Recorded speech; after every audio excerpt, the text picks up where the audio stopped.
Welcome to Capital Catch-Up, your deep dive into the latest action from the halls of Congress. I am Victor.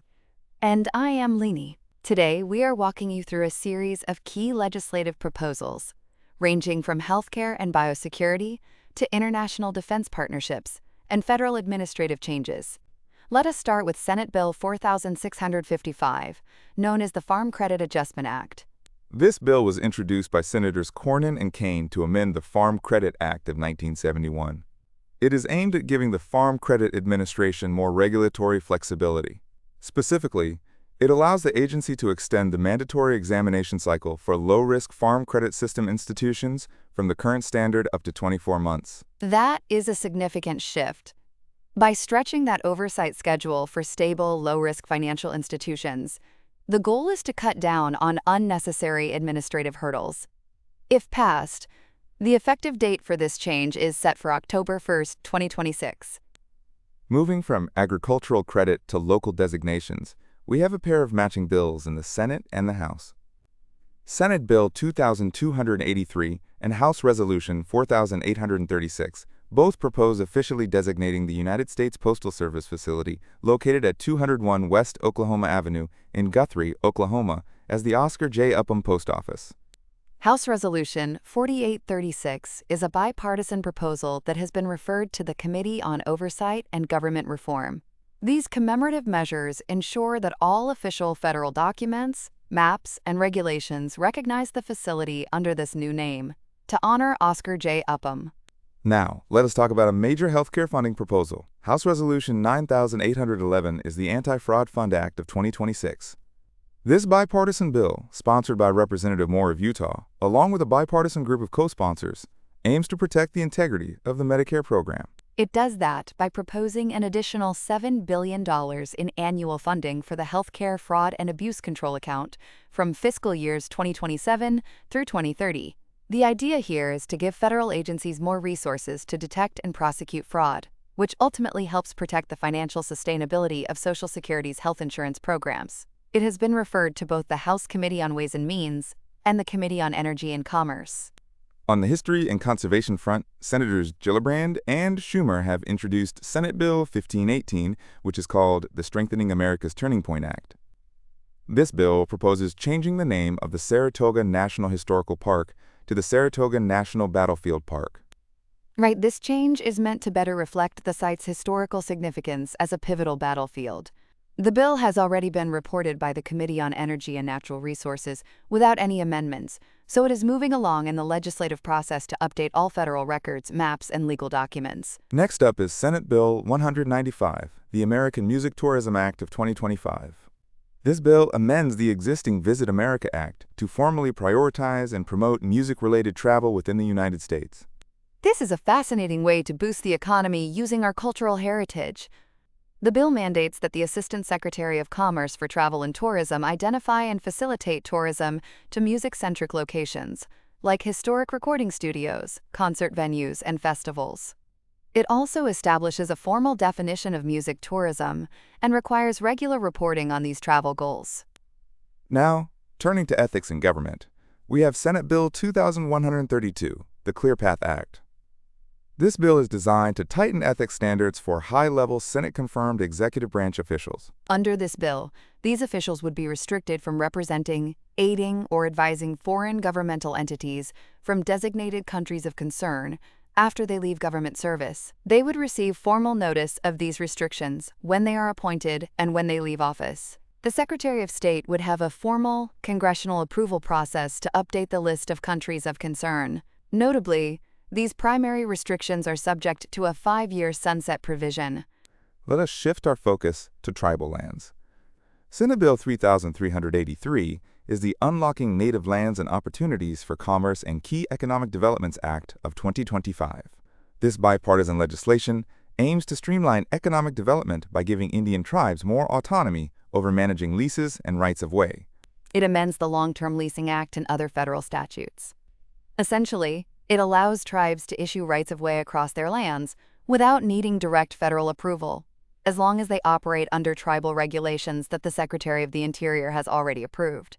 And those tribal regulations must include environmental review processes with public comment.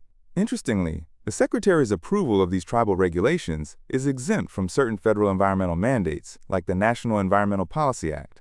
But the bill does maintain federal trust responsibilities, meaning the Secretary can still enforce or cancel rights-of-way if there is noncompliance, while fully protecting tribal sovereign immunity and jurisdiction. That is a balance of tribal self-governance and federal oversight. Speaking of government custody, Senate Bill 1322 is the Family Notification of Death, Injury, or Illness in Custody Act of 2025. This bill addresses the lack of standardized, compassionate protocols for notifying next of kin when someone in federal custody is seriously injured, falls ill, or passes away. The bill directs the Attorney General to develop formal notification procedures for Department of Justice detention agencies and create model policies for state, local, and tribal authorities. It requires timely notification, specifically within 12 hours in the event of a death. It also covers the collection of emergency contact information, which remains voluntary, and requires appointing an official to oversee compliance and handle complaints. Next, we have Senate Bill 382, the Dismantle DEI Act of 2025. This bill seeks to eliminate diversity, equity, and inclusion initiatives across the entire federal government. It is a sweeping proposal. It mandates the closure of all federal DEI offices, rescinds several executive orders related to equity, and prohibits federal funds from being used for DEI-related training, staffing, or data collection. It also amends the Civil Rights Act of 1964 to define and prohibit specific DEI practices, like mandatory training on critical theory or intersectionality, while providing legal protections for federal employees who choose not to participate. Traditional equal employment opportunity and disability-related offices would be preserved. In healthcare for veterans, House Resolution 4509 is the NOPAIN for Veterans Act. This bipartisan bill aims to improve pain management options by expanding access to non-opioid alternatives.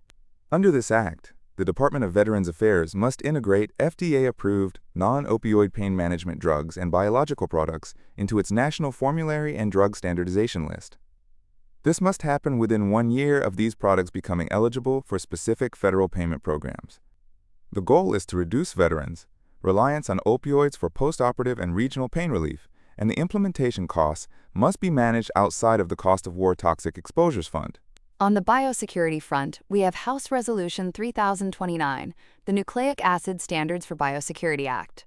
This bill amends the Research and Development, Competition, and Innovation Act to support nucleic acid screening. It directs the National Institute of Standards and Technology to improve the accuracy of screening tools, address biosecurity risks from artificial intelligence and engineering biology, and set up a multi-stakeholder consortium. The bill authorizes $5 million annually from 2027 through 2031 for this research, with a formal report due within 18 months of the consortium's start. Now, let us talk about road safety. House Resolution 5800, the Safe Drivers Act, proposes a federal mandate requiring all commercial driver's license applicants to demonstrate English language proficiency. The Federal Motor Carrier Safety Administration would develop a standardized assessment to ensure drivers can read road signs, understand emergency communications, and complete paperwork.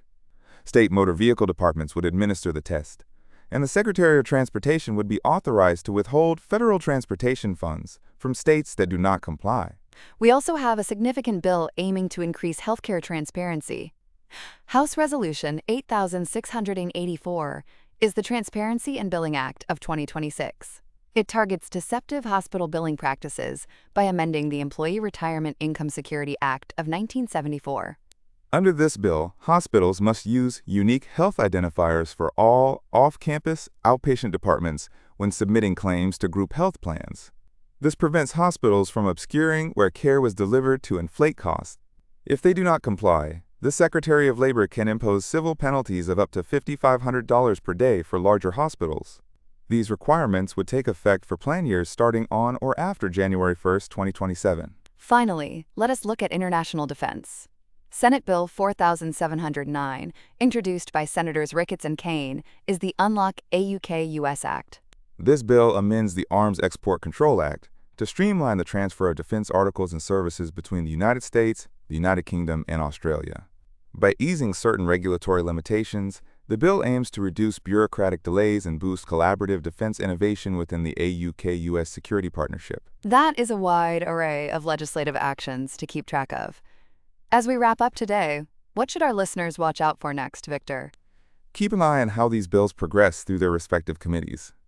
Specifically, watch for updates on the Safe Drivers Act and how states respond to the potential withholding of transportation funds, as well as the progress of the Dismantle DEI Act in the Senate.